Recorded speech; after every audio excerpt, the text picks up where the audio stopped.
Welcome to Manisha Saras, and today we will learn the present perfect continuous tense. Let's start. Present perfect continuous tense.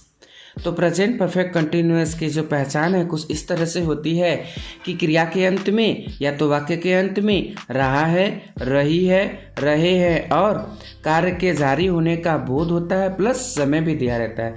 Means इसमें कार्य जो है continue चल रहा होता है और इसमें समय भी मेंशन रहता है। जैसे तुम 2 घंटे से परीक्षा दे रहे हो, यहाँ पे परीक्षा देने का कार्य जो है कंटिन्यूअसली चल रहा है, उसके साथ साथ समय भी है। कब से परीक्षा दे रहे हो? 2 घंटे से। मैं सुबह से पढ़ रहा हूँ, यहाँ पे मेरे पढ़ने का कार्य जो है कब से चालू है? सुबह से। वे लोग 1 बजे से बाहर खड़े हुए हैं।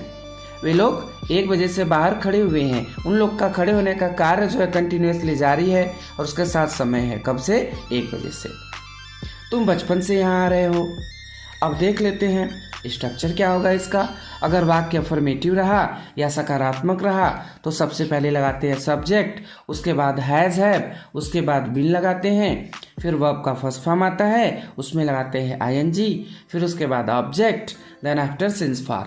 निश्चित समय के लिए सिंस लगता है और निश्चित समय के लिए फॉर लगता है, उसके बाद टाइम। अब रूल क्या होगा उसका ट्रांसलेशन का देखते हैं। तो अगर ही सी इट या किसी का नाम आ जाए, सिंगुलर सब्जेक्ट रहे तो हैज बीन, यू और आई, वी, दे आदि प्लूरल सब्जेक्ट होगा तो लगता है हैव बीन। जैसे मैं सुबह से पढ़ रहा हूँ, I have been reading since morning, तो यहाँ पे जो है सुबह निश्चित होता है इसलिए सिंस लगा है। वे लोग 4 घंटे से रो रहे हैं, they have been weeping for 4 hours. मैं अभी आगे आपको सिंस और फॉर को क्लियर कर देता हूं। वह जनवरी से पौधों को सींच रही है, she has been watering the plants since morning, since January. She has been watering the plants since January. अब देख लेते हैं सिंस और फॉर का use.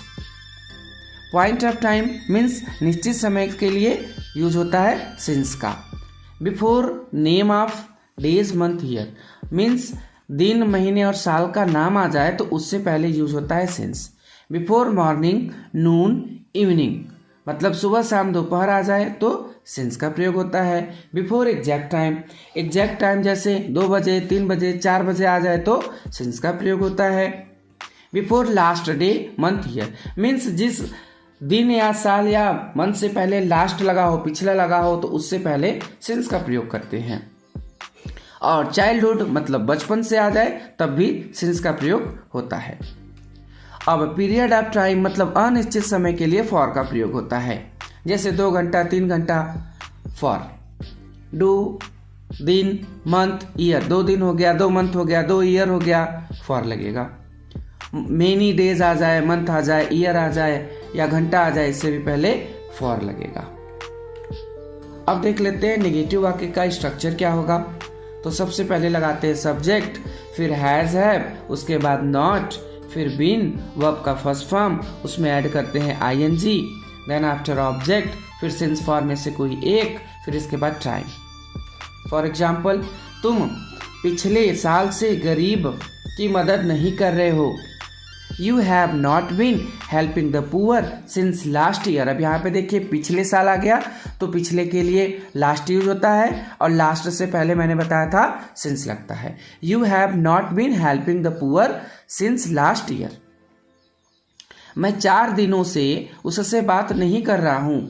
I have not been talking to him for 4 days।